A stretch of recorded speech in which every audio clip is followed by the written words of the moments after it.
ginagawa mo dito? Bakit naman siya tumawag sa'yo? Ha? Naku, sorry ha. Hindi kasi niya alam kung bakit tayo naghiwalay eh. Kaya siguro niya sinabi yun sa'yo. Pero kung alam niya, hindi niya siguro gagawin yun.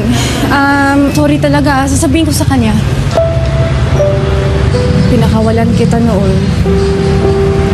Kasi alam ko naging unfair ako sa'yo. Mike, sobra na kitang nasaktan noon. Hindi mo deserve yun.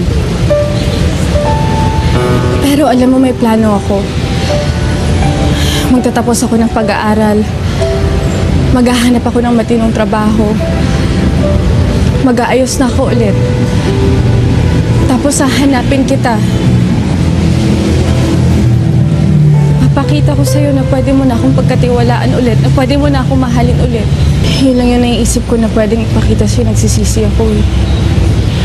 Na nagbago na ako. Na mahal pa rin kita. At mamahalin pa rin kita lagi.